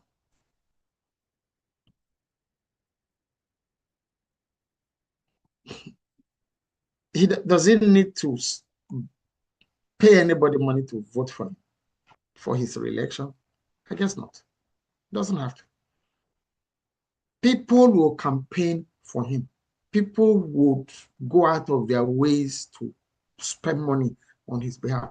People are going out of their ways to campaign for Peter Obi. People are going out of their ways to spend their money to campaign for people. Why? Integrity, transparency, accountability. You can't buy those. You cannot. It's not about where he comes from. It's not about what he prays like. It's about who he is as an individual. As vindictive as this government is, as this administration is, you think if they have anything against Peter Obi, that Peter Obi won't be locked up easily. It won't be CCTV camera for parking issues. He's not even the one driving the car. Yes, it's his car. It just brought him there. Yes, he's accountable. So if you're holding Peter Obi for parking car, that even in the narrative, he had left to go to wherever and they came to call him and he came back and all. So if you're, why are you not dragging your president? Yeah. Okay, yes. Okay, you get that. Just why are you not dragging your president over alleged fake DG, fake agency, Almajiri Commission, NNPC missing from different Nigeria customs and exercise duty waivers? Why are you not dragging your president directly? But Peter Obi should be the one to go and apologize. Should apologize, for what you said in your narrative was narrated to him. You know, not even a case of, oh, maybe your driver or the orderly or whatever didn't tell you exactly what happened. No, he's him. Somebody even made a video online to say he should be arrested. He should be taken to court for So imagine if they not really have something concrete, something real.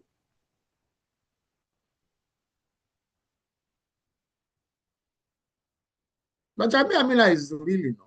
$25,000 of somebody else's money that he took in the US, ran to Nigeria, is really enough to have made, if you are talking about due diligence and people checking and all of those agencies, how did that guy end up in the Lagos State House of Assembly? Who ended up in the Lagos State House of Assembly? Who was the governor?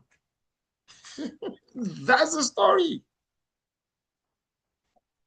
It has been a cult of cover-ups, a cult of like feathers. And that's where you are now. Okay? I'm going to go on to take contributions from community members here so that we can, but before I do that, please, we're still appealing. I am still honed on producing this documentary. Support us. Please donate to our GoFundMe campaign. Okay, you will see the QR code on the links on the screen. Please donate. If you have donated already, thank you so very much. If you haven't, please donate.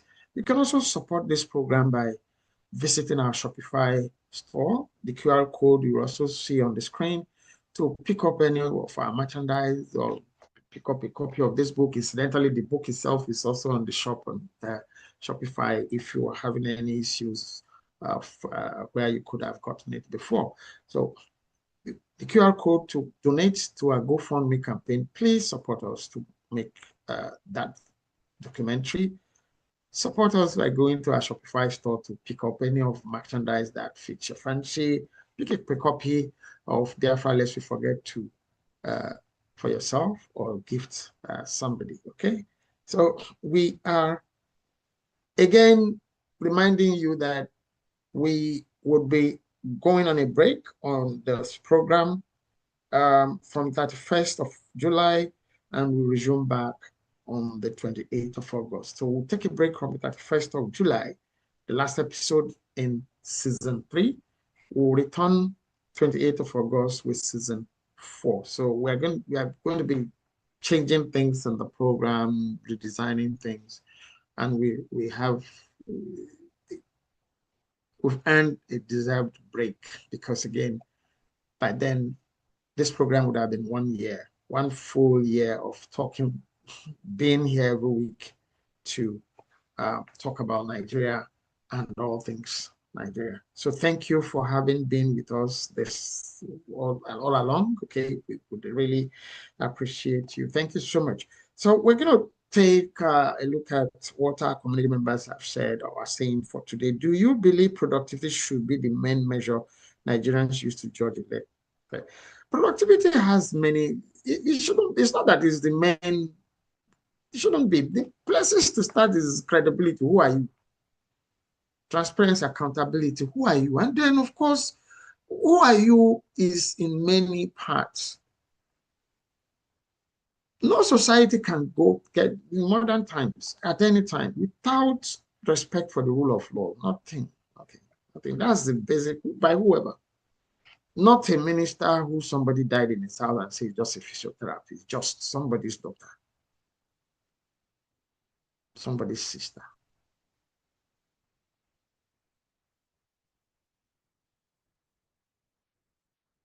Just like the 5 engineers, some people's husband, father, brother, son.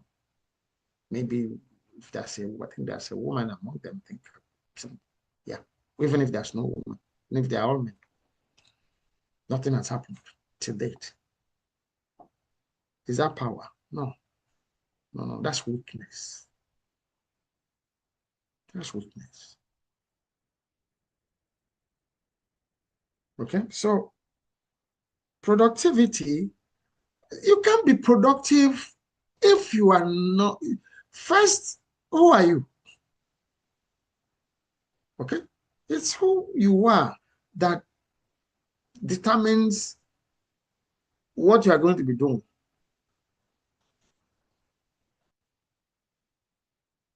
If you are not accountable, you can't be productive. You make one mistake, you look for ways to cover it up, including unalive people. Like I've said it finally on this program, unalive. I don't like kill people. So we know what it is. Unalive, make it sound nice now. Okay. It's one of, the measures. It's not the only one. Before you even get to talk about being productive or not being productive, who are you? Should you be in that office in the first place? Should you be in that position at all in the first place? Okay. Another community member here said, what safeguards would prevent state police from being abused by state government? Nothing in life is foolproof.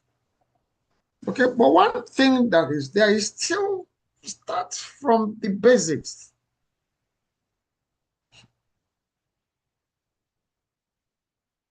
Respect for the rule of law. Yes. When a policeman does anything, yeah, you face the same, the governor, whoever, politician, yes, you face.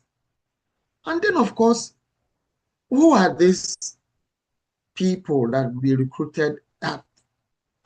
Are they planning to do due diligence, meaning proper background checks to be sure that it's not their political thugs that they're just converting and giving uniform and guns? Yeah. It can happen in a hurry. It should happen properly.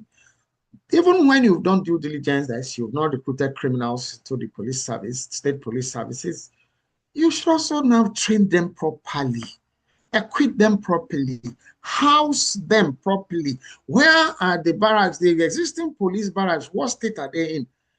Now you are talking about state police. They are not going to go inside the same federal police barracks that are even non-existent, as it were. They are there, but then what shape?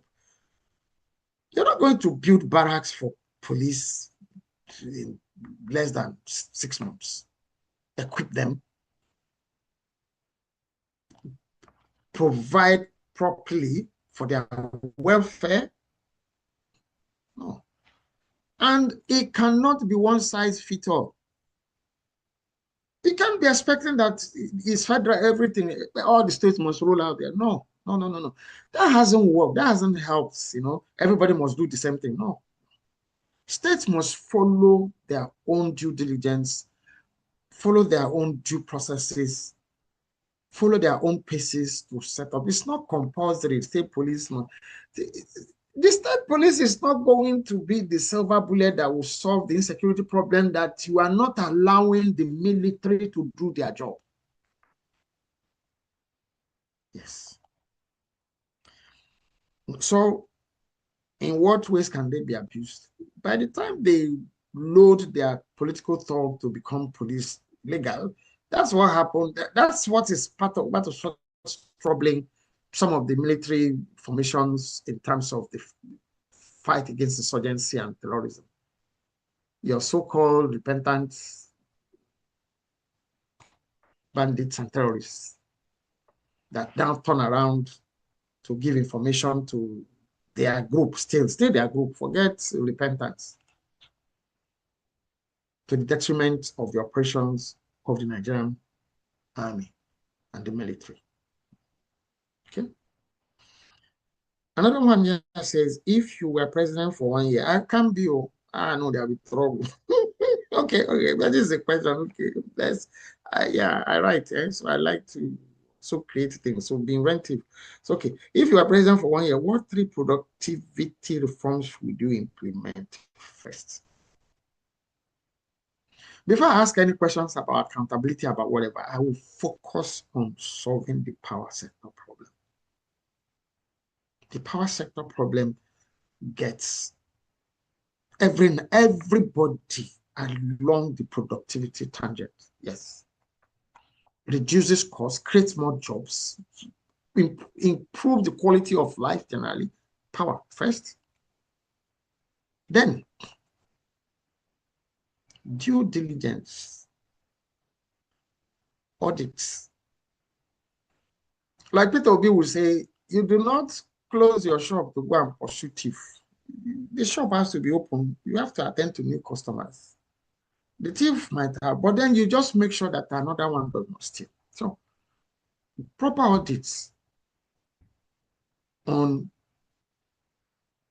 due diligence for handling of public funds, public projects, public offices. 3, agriculture. Massive investment. Once the power thing is solved, there's this whole story of Nigeria is not going to export cocoa again. You are going to establish cocoa factories. Excuse me. What power? Solve the power problem. Make sure there are no leaking holes in the Commonwealth. Invest massively in agriculture. Those are the first 3 things I'll do. The other things are links to them, but first those areas, okay? First those areas, because inside all of them, you have the manpower issues that need investment in manpower. So it's not to say generally, oh, I would invest in manpower. So when you now invest in manpower, what are they coming to do? We invest in these things, and then the manpower requirements that go with them will be part of the budgeting for focusing on those areas. And when I say manpower, not recruitment, training, schooling, for now and tomorrow in those industries, in those aspects. Public service, power, agriculture. Because guess who teaches politicians how to steal? Guess who? It's a civil servant. It's a public servant that help them to show them how they can hide money in budgets, show them how to steal it, how the other people did it, how they too can do it. Civil servants, public servants. So there's a whole lot, and you must have public service. Oh, yes. So it's an area to be focused on properly. If I were the one, I once suggested to a friend of mine that was a state governor some time ago, that why don't you do a voluntary retirement package? Because you have this huge civil servant population that don't produce nothing. Make your civil service smart. Make it attractive for people to retire. Give them, it would cost you, but then in the short term, but on the long run, look at when the bank mergers happened in the 90s, late 80s, 90s, mid 90s, late 90s. Banks provided attractive severance packages for people to voluntarily choose to retire. It cost them money, but it saved money going forward and made room for the attraction of appropriate, qualified, productive personnel, not people who are there by entitlement. I have been 20 years here. My next promotion is in 2 years. You are going there. It's promotion to do what? I would do such a thing with this federal civil service. Commit money in making it attractive. Well, if you spend all your money doing whatever, you are retired, you can't come back. But all of them will not squander their retirement packages.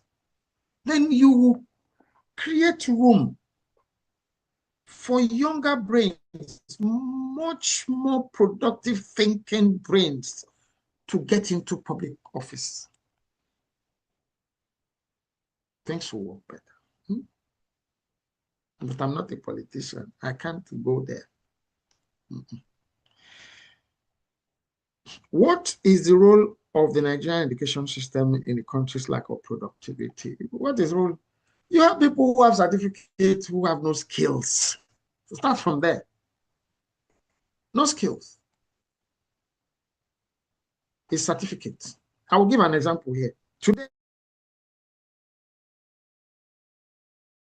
said it, we apologize. Well, we informed last episode that please, we're going to be starting 2 hours late today because my alumni at Department of English or University of Lagos doing their maiden alumni reunion. And I'm a part of the group. And then we played some media roles in that event. So we had to do that event first. Now, why did I bring that up?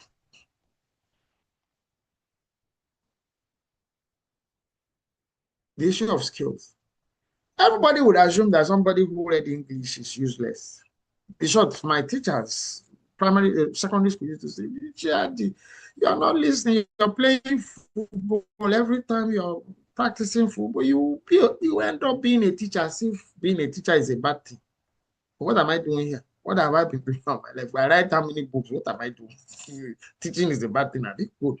But that's now talking English.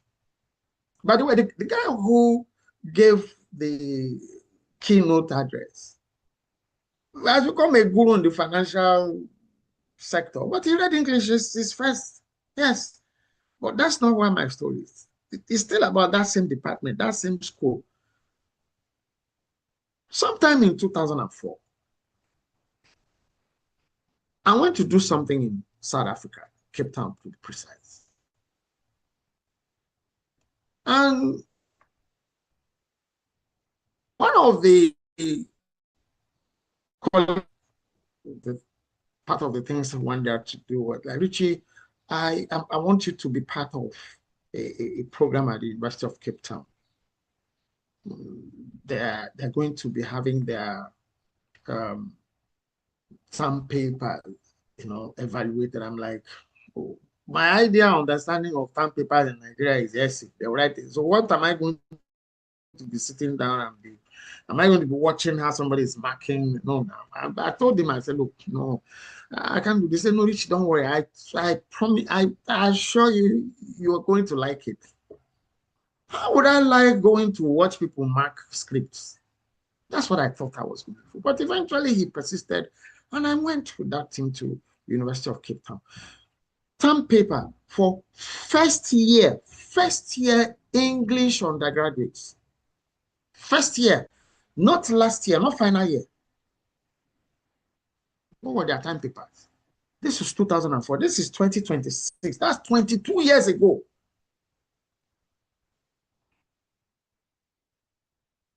You know what their term papers were? English students.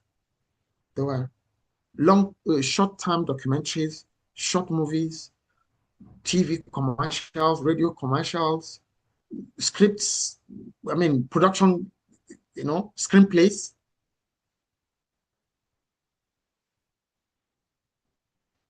I was like, wow. The screen was put on my commercial is about so product. This is the reason why I came up with it. And they'll play it. 2020, 2004. One after the other, I'm like, I was so fired up. I'm like, when I get back to Nigeria, I'm going to go to University of Lagos. I'm going to go to the department and say, look, I want to be involved in this. Can this be introduced? I ran around in 2004. People were too busy. Last year, I went back again, wrote to a professor I would like to support this in this department. First year students, by the time they finish school, they won't be looking for jobs. They won't be. It's all certificate and degrees that, when we were at the University of Lagos, we already business. Anybody who knew me at the University of Lagos, you want to print tickets for shows and all, they should go to reach. Oh, yeah. No skills. That's a challenge. So you have to focus on education pursuit, educational pursuits that are skill-based. That's what throws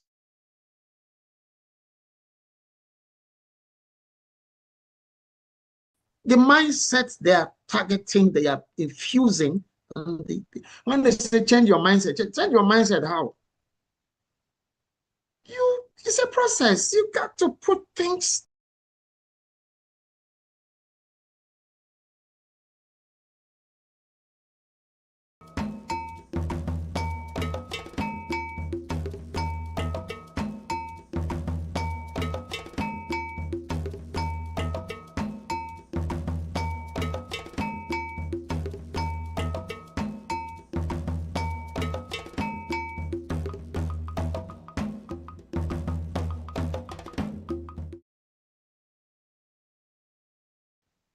Asake, Davido, Whiskey, they created themselves. What somebody is now asking them, come and do foundation, take your money and you should do programs. Which ones are you doing with public funds?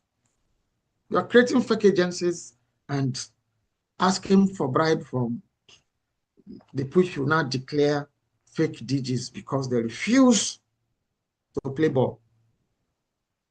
Adams Oshomale is refusing to clap with you to cover things up, continue to cover things up. Now he's a subject for mockery in the Senate. Individuals, people thrive in Nigeria. There are people who are doing well, so many. But it's by their own, it should be more. That's what we're saying. It could have been more and it should be more. If you have that, which you now said, but we say there's none. Enabling environment. I know what I'm talking about. I started business in Nigeria as a young graduate. I never worked for anybody in Nigeria, except consultancy, which are my own terms from available. You agree with what that's it. I started business employing my mates, the people I did youth service with, the people that I graduated with. It's not boast. It's to say that, yes, those kind of things are still happening. People are still making headway, but do you know the kind of frustration you go through to try to get anything to work in Nigeria? But some people are managing, not that it's about anything government do. In Nigeria, once they see that you are not able to, you don't want to do that cover, play at their own terms, they blackmail you, they discredit you, then you become like this fake, alleged fake DG. There are many people like that guy out there, but because those ones are cooperating, delivering, so they are not fake. One by one, will come to light. What do you think every religious leader should do to promote productivity in Nigeria? Every religious leader. The amount of time people spend, I'm talking now about the Christian religion.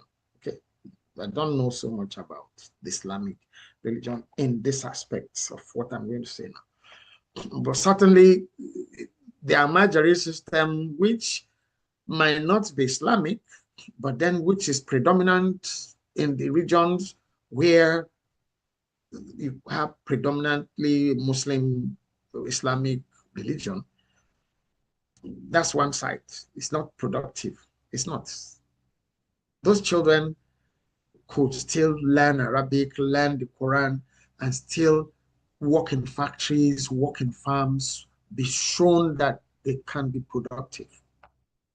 Yeah, be actually productive, not shown, be productive. Now, in the Christian, people spend humongous amount of time going for prayer meetings and vigils and yes, special programs, pray. Even the Bible itself says walk and pray.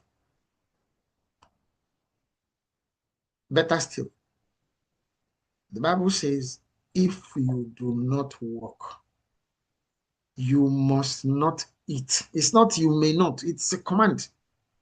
It's a strict condition. If you do not work, you must not you may not eat, or not you will not, you must not eat. The flip side of that directive is, I have worked, I am working, so what? I must eat. Oh yes, it's a command. This one too is a demand. Yeah, we're not preaching, but we can.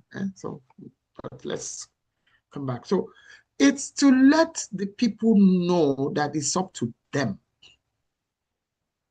The Bible says in the book of Genesis, said God created what? Man. How?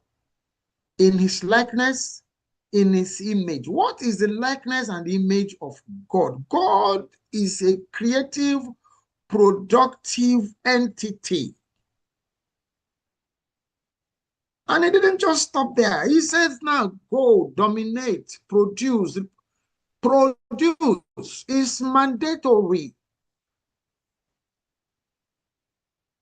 When you are making your church members to come for church programs to pray, the mindset now that maybe if I prayed enough, if I fasted enough, yes, that thing I want, I will get it. It's a lie. It's a lie. The pastor has designed that program. That's the pastor, the whatever religious leader has designed that program that it makes you make sure that is his business plan. Because when you go to that program, you must give offering now. They will use psychology to make you feel guilty. If you donate this now, if you go and do this now, that problem will be solved. But you have donated, he's solving his problem. They are building university, they are building housing estates, they are building businesses. They still make you to pay, building schools with those monies. Their business plan. So dominating you, enslaving you, brainwashing you is part of what will make that business plan work. It doesn't mean that God is not real. It doesn't mean that God does not answer prayers. It doesn't mean that miracles do not happen, that God is shortened, is slack, he can't help. No, that's not what it means. I have shown you here that the same God you are praying to has told you have to go and work. He said, sow your seed in the morning. Withhold not your hand in the evening, because you do not know whether it's the one. So don't stop doing, not praying. You pray and you don't do nothing, nothing happens. They say pray until something happens. Okay. Why not germinates, grows, and bears fruit? That is what the pastors are supposed to do. They tell you, look at how successful I am. Why can't you be successful? You collect from everybody. You live large. So everybody wants to be like you. So you can boast. I just bought a private jet. Why won't you buy a private jet? They are all collecting, they are all contributing, and you are taking. Every week. The whole lot of the big churches in Nigeria are richer than the richest bank in Nigeria. Every week. So they can draw any kind of facility from any bank, because banks know that every week they will have to come, they will collect, you will give. Yeah. Why do successful reforms in Nigeria often disappear when administrations change?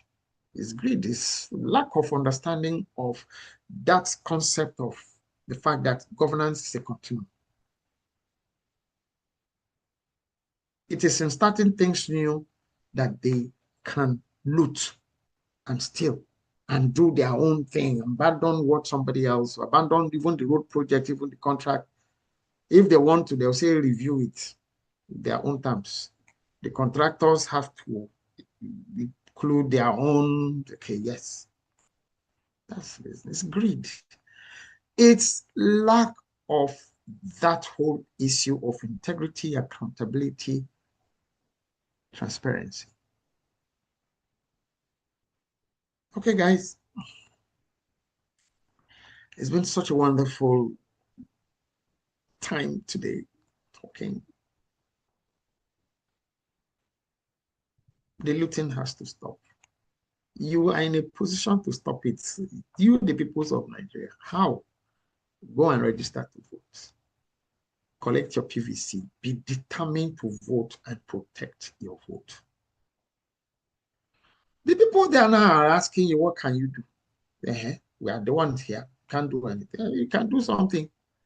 Oh, you can do something with your PVC.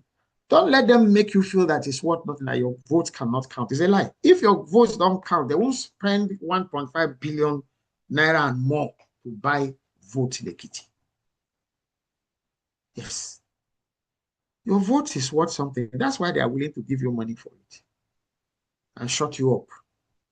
Because they paid you up front. So when you are complaining later, why should you be complaining? They paid you. So don't collect. Be determined to vote. The more people that vote, the more difficult it will become for them to rig any election. It's in your hands.